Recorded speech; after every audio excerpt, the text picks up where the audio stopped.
ഷിരൂരിൽ മണ്ണിടിച്ചിലിൽ കാണാതായ അർജുന്റെ വാഹനം കണ്ടെത്തിയിരിക്കുന്നു. ഡ്രഡ്ജർ ഉപയോഗിച്ച് വാഹനം ഉയർത്തുകയാണ്. ലോറിക്കുള്ളിൽ ശരീരാവശിഷ്ടങ്ങൾ ഉണ്ടെന്നാണ് സൂചന പുറത്തുവരുന്നത്. കൂടുതൽ വിവരങ്ങളുമായി ആനന്ദ് പുത്തൂർ ചേർന്നുണ്ട്. ആനന്ദ്, എന്താണ് ഏറ്റവും പുതിയ വിവരങ്ങൾ?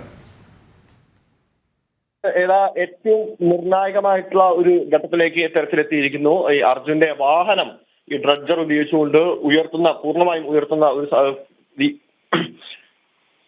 അവിടെ നടന്നുകൊണ്ടിരിക്കുന്നത്. ഈ ട്രക്കിനുള്ളിൽ, അതായത് ഈ ട്രക്കിന്റെ ക്യാബിനുള്ളിൽ ഈ അർജുന്റെ മൃതദേഹം ഉണ്ടെന്നാണ് സൂചന വരുന്നത്. അത് അർജുന്റേത് തന്നെയാണോ എന്നുള്ള കാര്യത്തിൽ കൂടുതൽ DNA അടക്കമുള്ള സ്ഥിരീകരണം നടത്തേണ്ടി വരും. എന്തായാലും ഒരു മൃതദേഹത്തിന്റെ അവശിഷ്ടങ്ങൾ അതിനുള്ളിൽ ഉണ്ടെന്നാണ് ഇപ്പോൾ നമുക്ക് ഏറ്റവും പുതുതായി ലഭിക്കുന്ന വിവരം. അത് മാത്രമല്ല, ഈ അർജുന്റെ കുടുംബമടക്കം അത്തരത്തിൽ ഈ ട്രക്ക് കണ്ടെത്തിയ കാര്യങ്ങൾ സ്ഥിരീകരിക്കുന്നുണ്ട്. കുടുംബം അല്പസമയം തന്നെ മാധ്യമങ്ങളെ കാണും. എന്തായാലും ജൂലൈ 16 കാണാതായ അർജുൻ എവിടെയെന്നുള്ള ചോദ്യത്തിന് ഒരുപക്ഷെ പൂർണ്ണമായും വ്യക്തതയോടെയുള്ള ഒരു ഉത്തരം കിട്ടാൻ ഈ മണിക്കൂറുകൾ മാത്രം കാത്തിരുന്നാൽ മതിയാവും. ഈ ഔദ്യോഗികമായിട്ടുള്ള സ്ഥിരീകരണം വരുന്നതോട് കൂടി തന്നെ ആ ട്രക്കിനുള്ളിൽ കണ്ടിട്ടുള്ള, അതായത് ഈ ട്രക്കിന്റെ ക്യാബിനുള്ളിൽ കണ്ടിട്ടുള്ള മൃതദേഹം അർജുന്റേതാണോ എന്നുള്ള കാര്യങ്ങൾ അതിനുശേഷം മാത്രമേ നമുക്ക് 100% ഉറപ്പോടുകൂടി പറയാൻ വേണ്ടി സാധിക്കുള്ളൂ. എന്നാലും ഇപ്പോൾ ലഭിക്കുന്ന സൂചന അനുസരിച്ച് അർജുന്റെ ട്രക്ക് എന്തായാലും ഉയർത്തിയിരിക്കുന്നു. ട്രക്കിനുള്ളിലെ ക്യാബിൻ അത്തരത്തിൽ പൂർണ്ണമായും തകരാറിലല്ല. ആ ട്രക്കിന്റെ ക്യാബിനുള്ളിലാണ് ഇത്തരത്തിൽ ഒരു മൃതദേഹം ഉണ്ടെന്നുള്ള ഒരു സൂചനകൾ വരുന്നത്. വിഷ്ണു, യെസ്, എന്ത് തന്നെയായാലും വളരെയധികം നിർണായകമായൊരു കണ്ടെത്തൽ തന്നെയാണ് പുറത്തു വരുന്നത്. നമുക്കറിയാം, ഇത്രയും നാളും അർജുനായുള്ള ഒരു വളരെ വലിയൊരു കാത്തിരിപ്പ് തന്നെയാണ്. ഒരുപക്ഷെ മലയാളികളെമ്പാടും ഉറ്റുനോക്കുന്ന ഒരു കാര്യം തന്നെയായിരുന്നു അർജുൻ സഞ്ചരിച്ചിരുന്ന, അല്ലെങ്കിൽ അർജുൻ്റെ ലോറി പുറത്തെടുക്കുക എന്നുള്ളൊരു കാര്യം. ആ ഒരു നിമിഷം തന്നെയാണ് ഇപ്പോൾ ഉണ്ടാകുന്നത്. അർജുൻ്റെ ലോറി കൃത്യമായി കണ്ടെത്താൻ സാധിക്കുന്നുണ്ട്. അത് പുറത്തെടുക്കുന്ന നടപടികളിലേക്ക് കടക്കുകയാണ്. ആനന്ദ് ഒരിക്കൽ കൂടി ചേർന്നുണ്ട്. ആനന്ദ്, ഒരുപക്ഷെ നമുക്കറിയാം, നേരത്തെയും ചില ലോറി ഭാഗങ്ങൾ കിട്ടിയിരുന്നു. അത് ടാങ്കർ ലോറിയുടേതാണെന്നുള്ള ഒരു കാര്യമാണ് പിന്നീട് കണ്ടെത്തിയത്. ഒരുപക്ഷെ ഇപ്പോൾ കിട്ടിയ ഈ ഒരു ലോറി പൂർണ്ണമായും അർജുൻ്റേതാണെന്നൊരു സ്ഥിരീകരണമുണ്ടോ? എന്താണ് അവിടെ നിന്ന് ലഭിക്കുന്ന മറ്റു വിവരങ്ങൾ?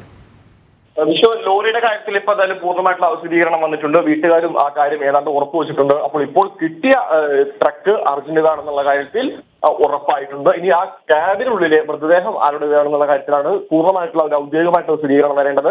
അത്തരത്തിലൊരു മൃതദേഹവും ശരീരാവശിഷ്ടങ്ങളും ഉണ്ടെന്നുള്ള ഒരു സൂചനയാണ് ഇപ്പോൾ ലഭിക്കുന്നത്, ആദ്യഘട്ടത്തിൽ ലഭിക്കുന്നത്. അതിന് പൂർണ്ണമായിട്ടുള്ള ഒരു ഉറപ്പ് വരണമെങ്കിൽ ഞാൻ നേരത്തെ പറഞ്ഞ പോലെ തന്നെ ഔദ്യോഗിക സംവിധാനങ്ങൾ അത് സ്ഥിരീകരിക്കേണ്ടി വരും. എന്തായാലും ഈ 2.5 മാസത്തിലധികമായിട്ടുള്ള ഒരു കാത്തിരിപ്പിന് വിരാമമാവുന്നു. നമുക്കറിയാം, ഈ തിരച്ചിലിന്റെ, ഈ 3ാം ഘട്ട തിരച്ചിലിന്റെ ഏറ്റവും പ്രധാനപ്പെട്ട പ്രത്യേകത എന്ന് പറയുന്നത്, അത് ഭരണകൂടം തന്നെ വ്യക്തമാക്കിയിരുന്നു, ഇതാണ് അവസാനത്തെ തിരച്ചിൽ മാർഗം. ഇതിലും ഫലം കണ്ടില്ലെങ്കിൽ ഇത് ഇവിടെ അവസാനിപ്പിക്കേണ്ടി വരുമെന്നുള്ള ഒരു മുന്നറിയിപ്പോട് കൂടി തന്നെയാണ് കർണാടക സർക്കാർ ഈ തിരച്ചിൽ ആരംഭിച്ചത്. ഈ തിരച്ചിൽ ആരംഭിച്ച് ഏതാണ്ട് 4 ദിവസങ്ങൾ പിന്നിട്ടപ്പോഴാണ് ഇത്തരത്തിൽ ഈ അവിടുത്തെ കാലാവസ്ഥ പ്രതികൂലമാകുന്ന ഒരു കാഴ്ച നമ്മൾ കണ്ടതാണ്. ഏതൊരു ഘട്ടത്തിലും അത്തരത്തിൽ കാലാവസ്ഥ തന്നെയായിരുന്നു പ്രധാനപ്പെട്ട ഒരു വില്ലൻ എന്ന് പറയുന്നത്. അതിന്റെ ആദ്യഘട്ടത്തിലും 2ാം ഘട്ടത്തിലടക്കം ആ തെരച്ചിൽ അവസാനിപ്പിക്കുന്നതും കാലാവസ്ഥ പ്രതികൂലമായി തുടർന്നായിരുന്നു. എന്നാൽ ഈ 3ാം ഘട്ടത്തിലേക്ക് എത്തുമ്പോൾ കാലാവസ്ഥ ഏതാണ്ട് അനുകൂലമാവുകയും ഈ ഒഴുക്ക് 1 നോട്ടിക്കൽ മൈൽ താഴേക്ക് എത്തുകയും ചെയ്യുന്നു. പക്ഷെ വീണ്ടും ആ തരത്തിൽ ഷിരൂരിൽ റെഡ് അലർട്ട് വരുന്ന ഒരു സാഹചര്യം ഉണ്ടാവുന്നു. അതുകൊണ്ട് തന്നെ കഴിഞ്ഞ ദിവസം കാര്യമായി തിരച്ചിൽ നടന്നിരുന്നില്ല.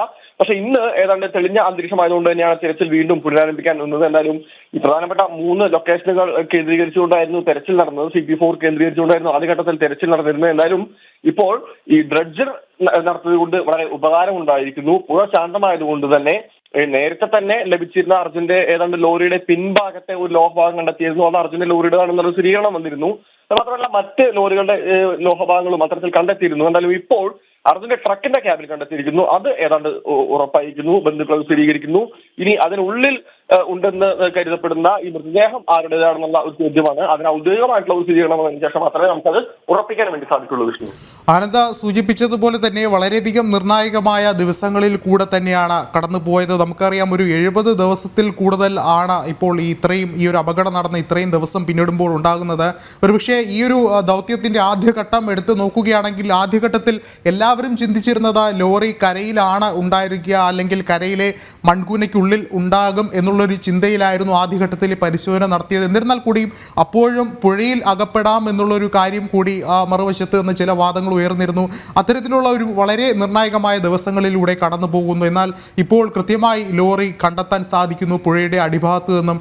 അതും നമുക്ക് അറിയാം, ഡ്രഡ്ജർ കൊണ്ടുവന്ന് അത് ഉറപ്പിച്ചു നിർത്തി വളരെ സങ്കീർണമായ ഒരു ദൗത്യം പിന്നീട് നടക്കുന്നു. അത്തരത്തിൽ നോക്കുകയാണെങ്കിൽ ഒരുപക്ഷെ ഇതുവരെയുള്ള ഈ ഒരു ദൗത്യം പരിശോധിക്കുകയാണെങ്കിൽ നിരവധി സങ്കീർണതകളും പ്രതിസന്ധികളും മറികടന്നുകൊണ്ട് തന്നെയല്ലേ ഇപ്പോൾ കൃത്യമായൊരു നിർണായകമായ ഒരു കണ്ടെത്തലിലേക്ക് എത്തിപ്പെടാൻ സാധിക്കുന്നത്. തീർച്ചയായും വിഷ്ണു, നമുക്കറിയാം ഇതിന്റെ ഓരോ ഘട്ടങ്ങളിലും കുടുംബവും അതുപോലെ തന്നെ ഈ തിരച്ചിൽ സംഘവും അനുഭവിച്ചിരുന്ന യാതനകളും മാനസിക വ്യതകളും എല്ലാം നമ്മൾ നേരിട്ട് കണ്ടതാണ്. നമ്മൾ പലപ്പോഴും അത് ജനങ്ങൾക്ക് മുന്നിൽ കൊണ്ടുവന്നതാണ്. പ്രധാനമായും തന്നെ ഈ ആദ്യഘട്ടത്തിൽ ഞാൻ നേരത്തെ പറഞ്ഞ പോലെ തന്നെ ഈ കാലാവസ്ഥ വെല്ലുവിളിയായി നിന്നുകൊണ്ട് തന്നെ ഈ ആദ്യത്തെ ഘട്ട തെരച്ചിൽ അവസാനിപ്പിക്കേണ്ട ഒരു അവസ്ഥയിലേക്ക് എത്തി. പ്രത്യേകിച്ച് ഈ പുഴ ഏതാണ്ട് 6 നോട്ടിക്കൽ മൈലിന് അപ്പുറത്തേക്ക് ഒഴുകുന്ന ഒരു സാഹചര്യം ഉണ്ടായിരുന്നു. അതുകൊണ്ട് തന്നെ മനുഷ്യസാധ്യമായ രീതിയിലേക്ക് ഈ പുഴയിലേക്ക് ഇറങ്ങിക്കൊണ്ടുള്ള തിരച്ചിലുകൾ അസാധ്യമാവുന്ന തരത്തിലാണ് ആദ്യഘട്ടം അവസാനിപ്പിക്കുന്നത്. രണ്ടാം ഘട്ടവും ഏതാണ്ട് അതേ രീതിയിൽ തന്നെ ഈ പ്രത്യേകിച്ച് ഈ ഘട്ടത്തിൽ അതിന്റെ ഒരു വാർത്ത പുറത്തു വരുമ്പോൾ തന്നെ ഈ ലോറി നേരത്തെ പറഞ്ഞ പോലെ തന്നെ ഈ റോഡ് സൈഡിലുണ്ട്. അതായത് ഈ മണ്ണിടിഞ്ഞ് റോഡ് സൈഡിലാണ് ലോറി ഉള്ളത്, പുഴയിലേക്ക് പോകാനുള്ള സാധ്യതയില്ല എന്നുള്ള ഒരു നിർദ്ദേശം വെച്ചുകൊണ്ട് അത്തരത്തിൽ ഏതാണ്ട് വളരെ നിർണായകമായ 2-3 ദിവസം അത്തരത്തിൽ കരയിൽ തെരച്ചിൽ നടത്തി. പിന്നീട് അതിനെ വിമർശിച്ചുകൊണ്ട് തന്നെ കർണാടക സർക്കാർ നേരത്തെ വന്നിരുന്നു. ചില ആളുകളുടെ അത്തരത്തിലുള്ള അഭിപ്രായത്തിന്റെ പുറത്താണ് അത്തരത്തിലൊരു നിർദ്ദേശത്തിന്റെ ഭാഗമായി തെരച്ചിൽ കരയിൽ നടത്തിയത്. കർണാടകയ്ക്ക് അപ്പോഴും ഈ പുഴയിലിറങ്ങി കരയണം എന്നുള്ളൊരു അഭിപ്രായം ഉണ്ടായിരുന്നു എന്നുള്ള ചില വിമർശനങ്ങൾ വന്നിരുന്നെങ്കിൽ കൂടി എന്തായാലും അതിനുശേഷം തെരച്ചിൽ പുഴയിലേക്ക് നീളുന്നു. മേജർ ഇന്ദ്രപാൽ അടക്കമുള്ള ആളുകൾ വരുന്നു. അത്യാധുനിക റഡാർ സംവിധാനങ്ങൾ, സൈന്യത്തിന്റെ അടക്കമുള്ള അത്യാധുനിക റഡാർ സംവിധാനങ്ങൾ ഉപയോഗിച്ചുകൊണ്ടുള്ള തെരച്ചിൽ നടത്തുന്നു. ഏതാണ്ട് ലോഹഭാഗം ഉണ്ടെന്ന് കരുതപ്പെടുന്ന 4 പോയിന്റുകൾ സൂചിപ്പിക്കുന്നു, അല്ലെങ്കിൽ 4 പോയിന്റുകൾ മാർക്ക് ചെയ്യപ്പെടുന്നു. ആ 4 പോയിന്റുകൾ കേന്ദ്രീകരിച്ച് വീണ്ടും തിരച്ചിൽ തുടരുന്നു. ആ തിരച്ചിൽ തുടരുന്നിടയ്ക്ക് വീണ്ടും വില്ലനായി മഴ എത്തുന്നു, പുഴ കലങ്ങി മറയുന്നു, ദൃശ്യപരത ഒട്ടുമില്ലാതാവുന്നു. സ്ഥിതിവിശേഷം തുടരുമ്പോൾ വീണ്ടും തെരച്ചിൽ മുന്നോട്ട് പോകാൻ സാധിക്കാത്ത തലത്തിലേക്ക് നിൽക്കുന്നു. ഈശ്വർ മാൽപേ, നമുക്കറിയാം ഈശ്വർ മാൽപേ തീർച്ചയായും നമ്മൾ എടുത്തു പറയേണ്ട ഒരു വ്യക്തിത്വം തന്നെയാണ്. ആ തലത്തിൽ ഒരു മനുഷ്യ സ്നേഹി എത്തിക്കൊണ്ട് പുഴയിലേക്ക് ചാടുന്നുണ്ടെങ്കിലും പക്ഷെ ഒഴുക്ക് പ്രതികൂലമായി നിന്നുകൂടെ നേവി അദ്ദേഹത്തെ എടുത്തുകൊണ്ട് കരയിലേക്ക് കയറ്റുന്ന ഒരു കാഴ്ച നമ്മൾ എല്ലാവരും കേരളം കണ്ടതാണ്. സൈന്യമടക്കം അത്തരത്തിൽ മനുഷ്യസാധ്യമായതെല്ലാം ചെയ്തിട്ടും ഈ കാലാവസ്ഥ പ്രതികൂലമായതോടുകൂടി തന്നെ ഒരു ഘട്ടത്തിലാണ് ഈ തെരച്ചിൽ ഉപേക്ഷിക്കേണ്ട ഒരു സാഹചര്യം വന്നത്. എന്തായാലും ഇതിനുശേഷം വീണ്ടും മാധ്യമങ്ങളുടെ ഇടപെടൽ തീർച്ചയായിട്ടും എടുത്തു പറയേണ്ടത് തന്നെയാണ്. മാധ്യമങ്ങളുടെ സമ്മർദ്ദത്തിന്റെ ഫലമായി തന്നെയാണ് സംസ്ഥാന സർക്കാരും കർണാടക സർക്കാരും ഇത്തരത്തിൽ ഇതൊരു വിട്ടുകളയാതെ ഇതിനൊരു തുടർച്ച ഈ തെരച്ചിലുണ്ടായത്. നമുക്കറിയാം അർജുൻ മാത്രമല്ല മറ്റു 2 പേരെ കൂടി അവിടുന്ന് കാണാതായിട്ടുണ്ട്. എന്തായാലും ഈ അടുത്ത ഘട്ടത്തിലേക്ക് തെരച്ചിൽ വരുമ്പോൾ പ്രധാനമായി വില്ലനായി നിന്നത് ഈ ഡ്രഡ്ജർ തന്നെയായിരുന്നു. കാരണം ഈ മൺകൂനയിൽ അടിയിൽ എവിടെയോ ആണ് ഈ ലോറി എന്നും ഈ ലോറി കൊണ്ടുവരണമെങ്കിൽ ഒരു ഡ്രഡ്ജർ അത്യാവശ്യമാണെന്നുള്ള ഒരു ചിന്ത അല്ലെങ്കിൽ അത്തരത്തിലുള്ള ഒരു അഭിപ്രായം ഉയർന്നു വരുന്നു. ഏതാണ്ട് 1 കോടിയോളം രൂപയാണ് ഇത്തരത്തിൽ ഡ്രഡ്ജർ കൊണ്ടുവരാനുള്ള ചെലവ്. അപ്പോൾ ആ ചെലവുമായി ബന്ധപ്പെട്ടുകൊണ്ട് ചില ചർച്ചകൾ നടക്കുന്നു.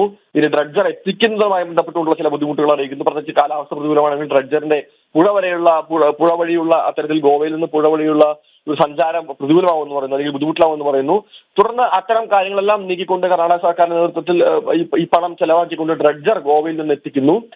എത്തിച്ച് ആദ്യ 2 ഘട്ടത്തിൽ തന്നെ 2 ദിവസത്തെ തെരച്ചിൽ തന്നെ നിർണായകമായിട്ടുള്ള ചില സൂചന ലഭിക്കുന്നു. അർജുന്റെ വാഹനത്തിന്റെ ചില ഭാഗങ്ങൾ വീണ്ടെടുക്കുന്ന ഒരു സമയം ഉണ്ടാവുന്നു. പക്ഷേ അവിടെ നമുക്കറിയാം ഈശ്വർ മൽപേ ഭരണകൂടമായിട്ടുള്ള ചില അഭിപ്രായ ഭിന്നതകൾ തുടർന്ന് അദ്ദേഹം മടങ്ങി പോകുന്ന സാഹചര്യം കഴിഞ്ഞ ദിവസങ്ങളുണ്ടായി. അതും നമ്മൾ കണ്ടതാണ്. കഴിഞ്ഞ ദിവസം റെഡ് അലർട്ട് വരുന്നു, വീണ്ടും പ്രതിസന്ധിയായി റെഡ് അലർട്ട് വരുന്നു. 3 ദിവസങ്ങളിൽ റെഡ് അലർട്ട് നീളുമെന്ന് പറയുന്നു. പക്ഷേ ഇന്ന് അത്തരത്തിൽ അന്തരീക്ഷം വീണ്ടും തെളിയുന്ന ഒരു സാഹചര്യം ഉണ്ടായിരുന്നു. രാവിലെ തൊട്ട് തുടങ്ങിയ ഡ്രഡ്ജറിലാണ് ഇത്തരത്തിൽ അർജുന്റെ ലോറിയുടെ ഭാഗം എന്തായാലും കണ്ടെടുത്തിരിക്കുന്നു എന്ന് പറയുന്ന വളരെ ആശ്വാസപൂർവമായ, വളരെ സമാധാനപൂർവ്വമായിട്ടുള്ള ഒരു വാർത്തയിലേക്ക് എത്തുന്നു. ട്രക്ക് തന്നെയാണെന്ന് അർജുന്റെ ബന്ധു ജിതിൻ ഇപ്പോൾ സ്ഥിരീകരിച്ചിട്ടുണ്ട്. അർജുന്റെ ട്രക്ക് തന്നെയാണ് സ്ഥിരീകരിച്ചിട്ടുണ്ട്. ഇനി ഞാൻ നേരത്തെ പറഞ്ഞ പോലെ തന്നെ അതിനകത്ത് മൃതദേഹമുണ്ടെന്ന് പറയപ്പെടുന്നുണ്ട്. അഥവാ അത്തരത്തിൽ മൃതദേഹമുണ്ടെങ്കിൽ അത് ആരുടെ മൃതദേഹമാണെന്ന് തിരിച്ചറിയേണ്ടതുണ്ട്. ശാസ്ത്രീയമായിട്ടുള്ള പരിശോധനയ്ക്ക് ശേഷം മാത്രമേ അത് അർജുന്റേതാണെന്ന് പൂർണ്ണമായി നമ്മൾ പറയാൻ വേണ്ടി സാധിക്കുള്ളൂ. ഈ സമയത്ത് അത് തന്നെയാണ് തീർച്ചയായിട്ടും ചെയ്യേണ്ടത്. മൃതദേഹം ഉണ്ടെങ്കിൽ അത് അർജുന്റേതാണെന്നുള്ളത് നേരത്തെ പറഞ്ഞ പോലെ തന്നെ DNA ടെസ്റ്റുകൾ അടക്കം നടത്തേണ്ട ഒരു സാഹചര്യമുണ്ട്. നമുക്കറിയാം കഴിഞ്ഞ ദിവസം ഇത്തരത്തിൽ ഒരു അസ്ഥി ലഭിച്ചിരുന്നു.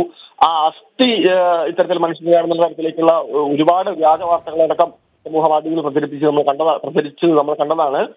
ആ സമയത്താണ് അത്തരത്തിൽ DNA ടെസ്റ്റ് നടത്തിയത് മനുഷ്യൻ്റെതല്ല, മറ്റൊരു മൃഗത്തിൻ്റെതാണെന്നുള്ള ഒരു കണ്ടെത്തലേക്ക് എത്തിയിരുന്നു. അപ്പോൾ ഇപ്പോഴും അത് തന്നെയാണ്, അത്തരത്തിലൊരു മൃതദേഹം അടുത്തുണ്ട് എന്ന് പറയപ്പെടുന്നു. ഉണ്ടെങ്കിൽ തീർച്ചയായിട്ടും അത് അർജുൻ്റെതാണെന്ന് തിരിച്ചറിയണമെങ്കിൽ നമുക്ക് DNA പരിശോധന, ശാസ്ത്രീയമായിട്ടുള്ള പരിശോധന ഫലങ്ങൾ പുറത്തു വരേണ്ടതുണ്ട്. ഔദ്യോഗിക സംവിധാനം അത് ഔദ്യോഗികമായി തന്നെ സ്ഥിരീകരിക്കേണ്ടതുണ്ട്. എന്തായാലും വളരെ ആശ്വാസപരമായിട്ടുള്ള വാർത്ത എന്ന് നമുക്ക് വേണമെങ്കിൽ പറയാം. കാരണം ഒരു അർജുൻ എവിടെ എന്നുള്ള ഒരു ചോദ്യത്തിന് ഒരുപക്ഷെ ശരിയായ ഉത്തരം മണിക്കൂറുകൾക്കകം തന്നെ നമുക്ക് ലഭിച്ചേക്കാം വിഷ്ണു.